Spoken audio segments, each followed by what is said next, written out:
நேற்று எபிசோடில் பார்த்தீங்கன்னா டே 23 நைட்டில் ஒரு டிஸ்கஷன் ஒன்று நடக்குது. ஸோ அதில் நந்தினி டீமில் டிஸ்கஷன் நடக்கும்போது தனா எப்பவும் போல் நக்கலாக பேச ஆரம்பிச்சிது.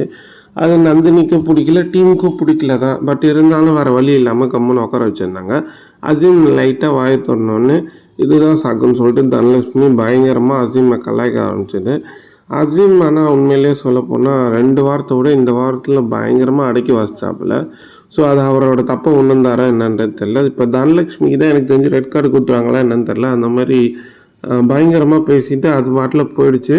பட் டீம்மேட்ஸ்லாம் வந்து அசீமை தான் அடக்குனாங்க. எனக்கு தெரிஞ்சு பார்த்தா அது தப்பு. அசீமை அடக்கி இருக்கக்கூடாது, தனலட்சுமிகிட்ட நீ பண்ணுறது தப்பு அப்படின்றாங்க.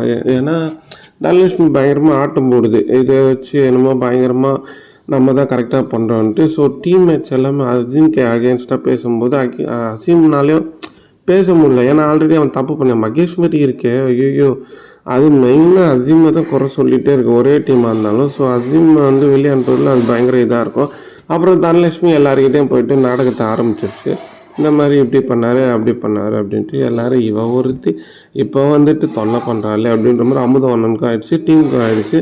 அப்புறம் மறுபடியும் சமாதானப்படுத்தி இன்னொரு டிஸ்கஷன் ஸ்டார்ட் பண்ணாங்க. ஸ்டார்ட் பண்ணப்போ அப்பயும் விடலை.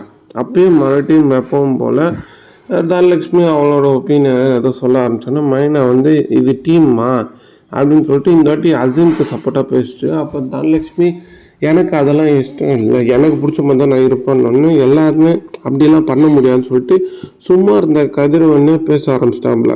நான் அதெல்லாம் தப்பு தங்கம், அப்படிலாம் பண்ணாது, நான் அப்படி தாண்டா பண்ணுவேன்னா என்ன நீ எல்லாரையும் எடுத்து பேசுகிற அப்படின்னு சொல்லி அசீம் செம்ம கடுப்பாயிட்டாரு. நீ மூடியா அப்படின்னு சொல்லிட்டு அது பதிலுக்கு பேசுகிற மாதிரி ஒரே சண்டை. அதில் எப்பவும் போல் அழுகுற மாதிரி ஏஞ்சி தனலட்சுமி போக ஆரம்பிச்சிது. ஏன்னா அப்போ தானே எல்லோரும் அட்டென்ஷன் அது மேலே வரும்னு சொல்லிட்டு. ஆனால் இந்த வாட்டி உஷாராயிட்டாங்க. டீம்மேட்ஸ்லாம் அசீமுக்கு சப்போர்ட் பண்ணாங்க. இதோட நாடகத்தை வெளியே போய் போட ஆரம்பித்தா இவத்து தாங்க முடியலையே, இவளை எப்படியாச்சும் அடுத்த வாரம் அனுப்பணுன்ற மாதிரி எல்லாம் யோசிச்சாங்க. ஸோ அதோட ஒரு டாஸ்க் ஒன்று வந்தது. டாஸ்க் என்னென்னா ஸ்விம்மிங் பூலில் பேஸ்கெட் பால் மேட்ச் மாதிரி வச்சாங்க. ஸோ அதில் வந்து யார் 3 கோல் போடணும் அப்படின்னு இருந்தாங்க. மழை பெய்கிற காரணத்தினால அப்புறம் 2 கோலாக மாற்றினார் பிக் பாஸு. அதில் ஒன்று அசீம் ஒன்று போட்டாப்புல, 2வதாக மணிகண்டா போட்டாப்புல. இவங்க 2 பேரும் சேம் டீம்னால ஜெயிச்சிட்டாங்க. அதுக்கப்புறமாட்டி தனலட்சுமியும் அதோட நம்ம விக்ரமையும் வந்து உட்கார வச்சு தனித்தனியாக தான் உட்கார வச்சுருந்தாங்க. தனித்தனியாக உட்காரும்போது வேறு டீம்ஸும் அவங்கக்கிட்ட கேள்வி கேட்டாங்க. ஸோ அந்த கேள்வி கேட்ட செஷன் முடிஞ்சோடனே அந்த டாஸ்க்குக்கு மார்க்கு கொடுக்க ஆரம்பித்தாங்க மகேஸ்வரி ஏடிகேவோ. அப்போ அது வந்து எதிர் டீமுக்கு பிடிக்கல, பட் இருந்தாலும் வேறு வழி இல்லையேன்னு சொல்லிட்டு அந்த மார்க்ஸ் வாங்கிட்டாங்க.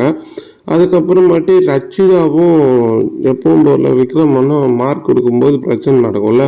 ஸோ இந்த வாட்டி எப்படி பிரச்சனை நடந்ததுன்னா பிக் பாஸ் வரலாற்றில் இதை முன்னாடி சும்மா அந்த மணிகண்டாக்கு கோவம் வந்துடுச்சு.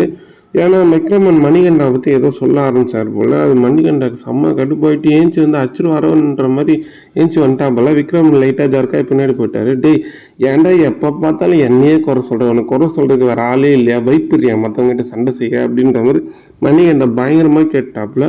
மணிகண்டனும் ஒரு கட்டத்துக்கு மேலே என் கூட சண்டை செய்யறியான்ற மாதிரி ஒரு கோவத்தை வெளிப்படுத்தினாருன்னு தான் சொல்லியே ஆகணும்.